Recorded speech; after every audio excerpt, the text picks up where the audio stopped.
প্রথমে থাকছে সংবাদ শিরোনাম, তারপর থাকছে বিস্তারিত। এবার জাতির উদ্দেশ্যে ক্ষমা চেয়ে দেশে ফিরছেন শেখ হাসিনা। এরপর থাকছে জানুয়ারির প্রথমে শেখ হাসিনা দেশে ফেরার ঘোষণা দিলেন সেনাপ্রধান। এরপর থাকছে বিএনপির সাথে একসঙ্গে কাজ করার ঘোষণা দিলেন জামাতের আমির ডক্টর শফিকুর রহমান। অত্যাচার সহ্য করে গণতন্ত্র এগিয়ে নিয়েছেন বেগম খালেদা জিয়া, বললেন মির্জা আব্বাস। খালেদা জিয়ার মৃত্যুতে নির্বাচন স্থগিত বা পেছানোর কোনো সুযোগ নেই, বললেন সালাউদ্দিন আহমেদ। এরপর থাকছে খালেদা জিয়াকে ঘিরে মানুষের ভালোবাসা বিএনপিকে আরও শক্তিশালী করবে, মির্জা ফখরুল। সর্বশেষ থাকছে এবার স্বতন্ত্র প্রার্থী হয়ে বিএনপিকে চরম হুঁশিয়ার দিলেন রুমিন ফারহানা। দর্শক, এতক্ষণ শুনছিলেন সংবাদ শিরোনাম, এবার থাকছে বিস্তারিত।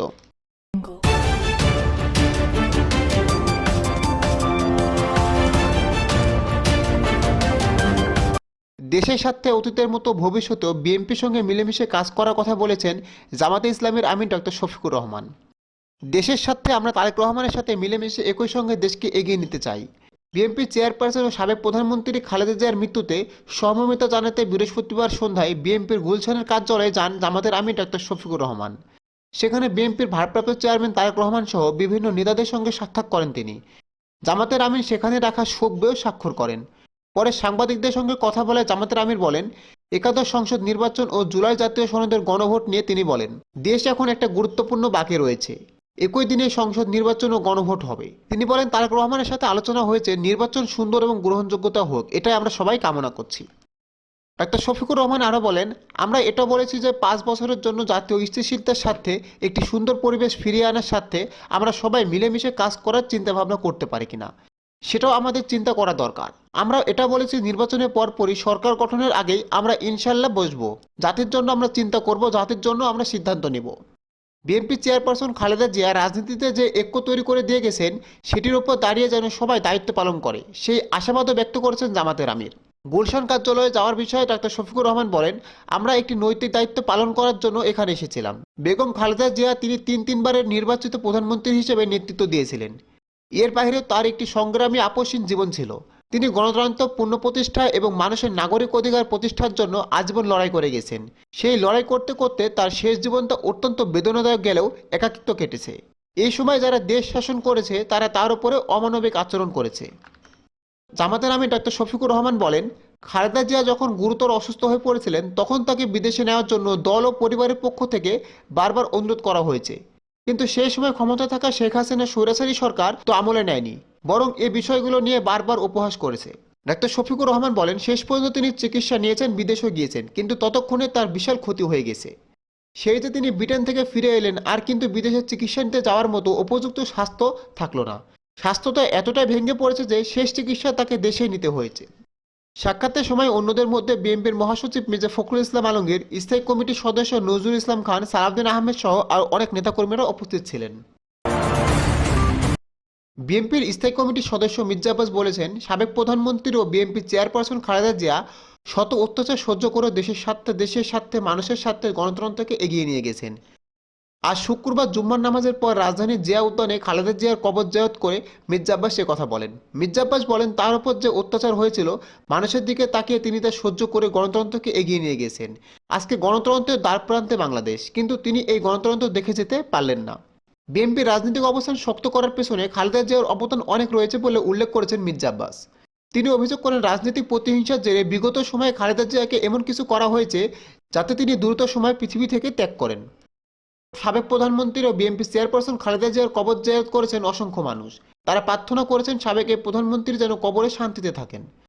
আর জুম্মার নামাজের পর জিয়া উদ্যানে এমন দৃশ্য দেখা যায়। তাদের মধ্যে কেউ ছিল বিএনপির নেতাকর্মীরা, কেউ সমর্থক, কেউ কর্মী, কেউ বা খালেদা জিয়াকে পছন্দ করেন বলে তার কবর জিয়ারত করতে এসেছেন। রাজধানী ও দেশের বিভিন্ন জায়গা থেকে তারা এসেছেন। ভোলা জেলার লালমোহন থেকে এসেছেন 62 বয়সের এক আব্দুল কালাম। গতকাল বৃহস্পতিবার তিনি খালেদা জিয়ার কবর জিয়ারত করতে আসেন। আজও এসেছেন। তিনি বলেন, নেত্রীর জানাজায় আসতে পারেনি, তাই কবর জিয়ারত করতে এসেছি। তার রুহের মাগফিরাত কামনা করতে এসেছেন তিনি। এমন নেত্রী বাংলাদেশে আর হবে না বলে মন্তব্য করেছেন তিনি। বেলা 2:45টার দিকে কবর জিয়ারত করতে আসেন বাংলাদেশ খেলাফত মজলিসের আমির মাওলানা মাহমুদ মামুনুল হক। কবর জিয়ারত শেষে তিনি দেশবাসীর প্রতি খালেদা জিয়ার জন্য দোয়া করার আহ্বান জানিয়েছেন। মামুনুল হক বলেন, খালেদা জিয়া একমাত্র ছিলেন দেশের আপসহীন নেত্রী। তারা নেত্রীর জন্য দোয়া করতে এসেছেন। এমন সময় দেশবাসীকে খালেদা জিয়ার জন্য দোয়া করার আহ্বান জানিয়েছেন মামুনুল হক। কবর জিয়ারত করতে এসে বিএনপির মিডিয়া সেলের সদস্য সাইরুল কবির খান বলেন, খালেদা জিয়া পুরো জীবনে দেশের স্বার্থ রক্ষায় কাজ করেছেন। আমরা তার জন্য দোয়া করতে এসেছি। তার নীতি আদর্শ ধারণ করে আগামী দিনে দেশ ও গণতন্ত্র এগিয়ে যাবে বলে আমরা প্রত্যাশা করছি। খালেদা জিয়ার মৃত্যুতে নির্বাচন স্থগিত বা পেছানোর কোনো সুযোগ নেই বললেন সালাউদ্দিন আহমেদ। সাবেক প্রধানমন্ত্রী ও বিএনপি চেয়ারপারসন খালেদা জিয়ার মৃত্যুতে নির্বাচন স্থগিত বা পেছানোর কোনো সুযোগ নেই বলে উল্লেখ করেছেন দলটির স্থায়ী কমিটির সদস্য সালাউদ্দিন আহমেদ।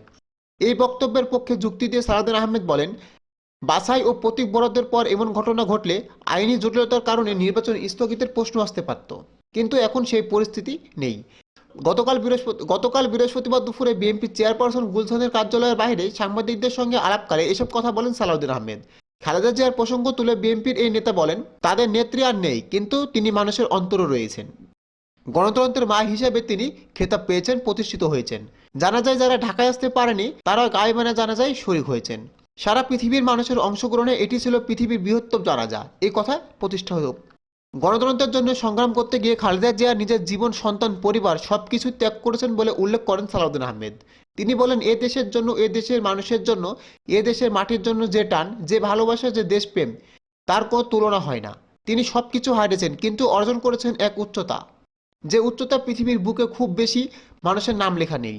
খালেদা জিয়ার অবদানকে পাহেদ করে বিএনপি শক্তিশালী, গণতান্ত্রিক এবং বৈষম্যহীন বাংলাদেশ বিনিময়ের মার চেষ্টা করবে বলে উল্লেখ করেছেন সালাউদ্দিন আহমেদ। তিনি বলেন, আমরা খালেদা জিয়ার সেই ত্যাগ, সেই অবদান, সেই দেশপ্রেমকে শক্তিশালী এবং গণতান্ত্রিক এবং বৈষম্যহীন বাংলাদেশ নির্মাণের জন্য চেষ্টা করব।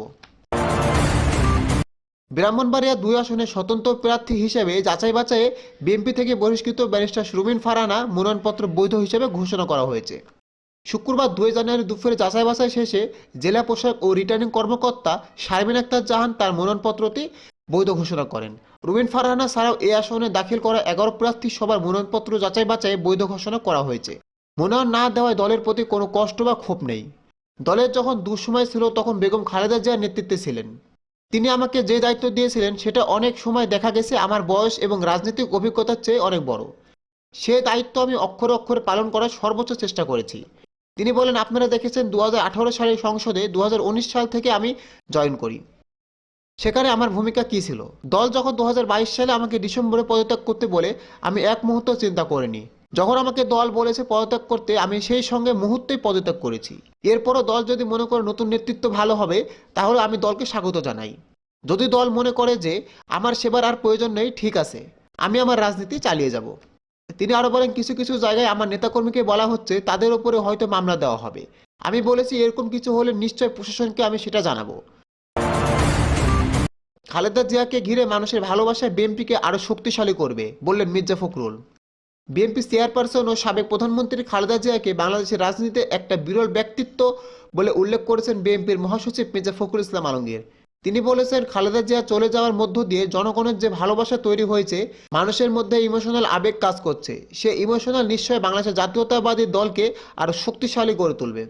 গতকাল বৃহস্পতিবার দুপুরে বিএনপি চেয়ারপারসনের গুলশান কার্যালয়ের বাইরে সাংবাদিকদের প্রশ্নের জবাবে তিনি এসব কথা বলেন। তিনি মনে করেন, খালেদা জিয়ার প্রতি মানুষের ভালোবাসার কারণ তার আপসীর নেত্রী। খালেদা জিয়া তার নীতির প্রশ্নে কখনো আপোষ করেনি। উল্লেখ করে বিএনপির মহাসচিব বলেন, যিনি তার নীতির প্রশ্নে কখনো আপোষ করেননি, দেশের স্বাধীনতা এবং সার্বভৌমত্বের প্রশ্ন কখনো আপোষ করেননি, এবং যিনি তার সমস্ত জীবনী গণতন্ত্রের প্রতিষ্ঠার জন্য সংগ্রাম এবং লড়াই করেছেন, কারাভোগ করেছেন এবং দিন শেষ পর্যন্ত তিনি অসুস্থ ছিলেন, কিন্তু কখনো এই দেশ ছেড়ে তিনি যাননি। এই যে দেশের প্রতি ভালোবাসা, মাটির প্রতি ভালোবাসা, দেশের মানুষের প্রতি ভালোবাসা, এটাই হচ্ছে সমস্ত বাংলাদেশকে আলোড়িত করেছে।